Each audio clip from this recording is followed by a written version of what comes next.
नमस्कार दोस्तों, study with Rajesh Maurya के यूट्यूब चैनल पे आप सभी का स्वागत है। तो जितने भी हमारे एग्रीकल्चर के स्टूडेंट हैं उन सभी के लिए ये वीडियो काफ़ी महत्वपूर्ण है। और जो भी फर्स्ट ईयर एग्रीकल्चर के स्टूडेंट अगर बोर्ड पेपर की तैयारी कर रहे हैं, जिनका जो यानी एग्रीकल्चर बॉटनी या कृषि वनस्पति विज्ञान का जो पेपर है 6 अप्रैल को है, तो उन सभी के लिए ये वीडियो काफ़ी महत्वपूर्ण है। और अगर आप एग्रीकल्चर से संबंधित कोई भी कम्पिटेटिव एग्जाम की तैयारी कर रहे हैं तो उन सभी के लिए भी ये वीडियो काफ़ी महत्वपूर्ण है। तो जितने भी स्टूडेंट हमारे इस यूट्यूब चैनल को देख रहे हैं, हमारे इस चैनल को ज़्यादा से ज़्यादा लाइक शेयर और सब्सक्राइब जरूर करिएगा और कमेंट बॉक्स में बताइएगा कि आप सबको लेक्चर कैसा लगा। तो चलिए हम देखते हैं, लेसन नंबर 5 है या चैप्टर नंबर 5 जो होता है पॉलिनेशन या परागण है, इसकी विधि तथा क्रिया विधि। यानी पॉलिनेशन क्या होता है या परागण क्या होता है और किस प्रकार से किस क्रिया विधि या कैसे ये पॉलिनेशन या परागण होता है। तो सबसे पहले हम देखते हैं पॉलिनेशन या परागण होता क्या है।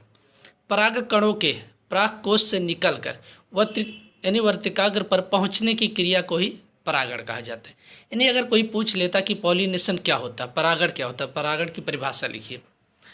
तो परागकणों के परागकोश से निकलकर, यानी परागकण जो होते हैं उनके परागकोश से निकलकर वर्तिकाग्र पर पहुंचने की क्रिया को ही पॉलिनेशन या परागण कहा जाता है। अब देखिए परागण के प्रकार अगर पूछ लेता टाइप ऑफ पॉलिनेशन, परागण कितने प्रकार के होते हैं, तो 2 प्रकार के। कितने? 2। नंबर 1 हो जाएगा स्वपरागण जिसे बोला जाता है सेल्फ पॉलिनेशन। नंबर 2 हो जाएगा पर परागण जिसे बोला जाता है क्रॉस पॉलिनेशन। तो परागण कितने प्रकार के होते हैं? 2 प्रकार। Number 1 self pollination, number 2 cross pollination. Number 1 स्वपरागण, नंबर 2 पर परागण। अब हम देखते हैं स्वपरागण क्या होता है। जब पुष्प के परागकोश से परागकण, यानी स्वपरागण की परिभाषा अगर पूछ लेता, ये हमारे बोर्ड पेपर में काफ़ी महत्वपूर्ण है, काफ़ी बार पूछा गया क्वेश्चन। जब पुष्प के परागकोश से परागकण निकलकर उसी पुष्प के वर्तिकाग्र पर या उसी पौधे के दूसरे पुष्प के वर्तिकाग्र पर पहुंच जाते हैं तो उसे बोला जाता है स्वपरागण या सेल्फ पॉलिनेशन। यानी जब पुष्प के परागकोश से जो परागकण निकल उसी पुष्प के वर्तिकाग्र पर, किस पर? उसी पुष्प के वर्तिकाग्र पर या उसी पौधे के किसी दूसरे पुष्प पे, यानी एक पौधा रहेगा उसी पुष्प, यानी उसमें जो पुष्प निकला रहेगा उसी पुष्प पे पहुंच जाएगी या उसी पौधे के किसी दूसरे पुष्प में, दूसरे पुष्प के वर्तिकाग्र पर पहुंचते हैं या पहुंच जाता है तो उसे बोला जाता है स्वपरागण या सेल्फ पॉलिनेशन।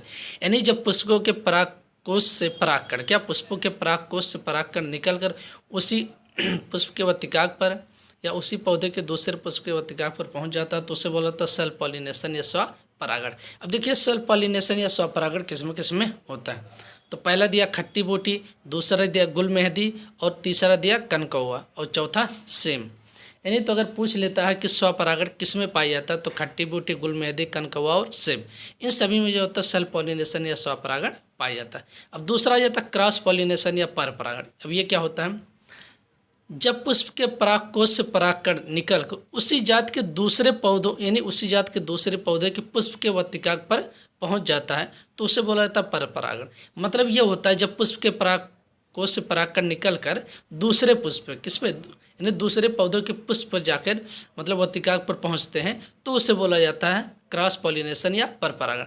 मतलब जहाँ स्वपरागण तो उसी पुष्प के, मतलब उसी पौधे को उसी पुष्प पे या उसी पुष्प पे पहुंचेगा उससे सेल्फ पॉलिनेशन। जो दूसरे पे जाता है उससे बोला जाता है, मतलब जब पुष्प के परागकोश से परागकण निकल कर दूसरे पौधे पर पहुंच जाते हैं, दूसरे पौधे के वर्तिकाग्र पर पहुंच जाता है तो उसे बोला जाता है क्रॉस पॉलिनेशन या पर परागण। अब देखिए क्रॉस पॉलिनेशन जैसे पपीता हो जाएगा मक्का, ये हमारा किसके अंतर्गत आता है? क्रॉस पॉलिनेशन के अंतर्गत आता है, यानी पर परागण के अंतर्गत आता है। अब देखिए यहाँ पर दिया पर परागण कितने प्रकार के होते हैं। तो पर परागण की क्रिया विधि मुख्य रूप से 3 प्रकार की होती है। कितने प्रकार की? 3 प्रकार की होती है। तो ये हमारा पॉलिनेशन का फर्स्ट लेक्चर, आप सबको हम सेकंड लेक्चर भी आप सबको उपलब्ध करेंगे।